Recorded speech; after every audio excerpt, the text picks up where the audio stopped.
এক মাসের যুদ্ধ আর ধ্বংসের মুখে কয়েক দশকের উন্নয়ন। ইরানের সঙ্গে এই সংঘাত কি তবে আরব দেশগুলোকে দেউলিয়া করে ছাড়বে? আল জাজিরা আর ইউএনডিপির রিপোর্ট বলছে মাত্র ৩০ দিনের মধ্যে মধ্যপ্রাচ্যের পকেট থেকে হাওয়া হয়ে গেছে $১৯৪ বিলিয়ন।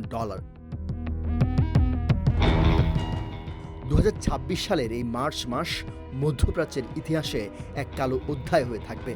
ইউএনডিপির মূল্যায়ন অনুযায়ী আরব দেশগুলোর সম্মিলিত জিডিপি ৬% পর্যন্ত ধসে যেতে পারে। ভাবা যায় গত পুরো এক বছরে তারা যা আয় করেছিল, এই $১৯৪ বিলিয়ন ক্ষতি তার চেয়েও বেশি। এই এক মাসেই পুরো মধ্যপ্রাচ্য উন্নয়নের দৌড়ে অন্তত এক বছর পিছিয়ে গেল। কিন্তু কেন এই দশা? কারণটা হলো হরমুজ প্রণালী।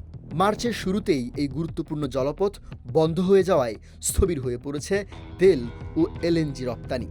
জাহাজ চলাচল কমেছে ৯৮%। ফলে বিশ্ববাজারে তেলের দাম ব্যারেল প্রতি $১২০ ছাড়িয়ে গেছে।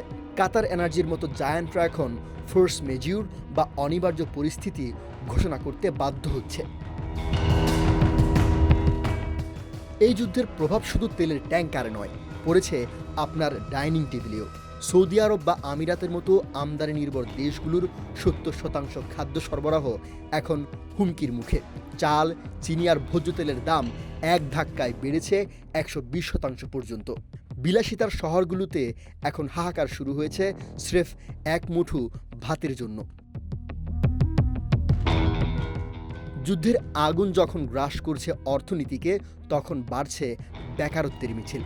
আন্তর্জাতিক সংস্থাগুলোর শঙ্কা, এই যুদ্ধ দীর্ঘস্থায়ী হলে কাজ হারাবেন প্রায় ৩৬ লক্ষ মানুষ। আরও ৪০ লক্ষ মানুষ নেমে যাবেন দারিদ্র্য সীমার নিচে। বিশেষ করে সুদান, ইয়েমেন আর লেবাননের অবস্থা হবে অবর্ণনীয়।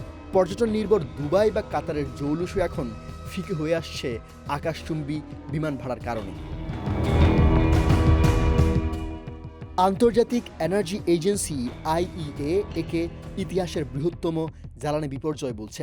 বিশ্লেষকরা মনে করেন, পশ্চিমাদের উপর অতিরিক্ত নির্ভরতায় আজ আরব দেশগুলোকে এই খাদের কিনারায় এনে দাঁড় করিয়েছে। এখন প্রশ্ন হলো, আরব নেতৃত্ব কি পারবে ঐক্যবদ্ধ হয়ে এই দাবানল থামাতে, নাকি নিজের কয়েক দশকের অর্জনকে তারা স্রেফ ধুলোয় মিশে যেতে দেখবে? মধ্যপ্রাচ্যের এই পরিস্থিতি নিয়ে আপনার মতামত কি? আরবই কি উচিত ছিল আরও নিরপেক্ষ হয়ে কাজ করা? কমেন্টে আমাদের জানান। এমন বিশ্লেষণধর্মী ভিডিও পেতে আমাদের পেজটি ফলো করে সাথেই থাকুন।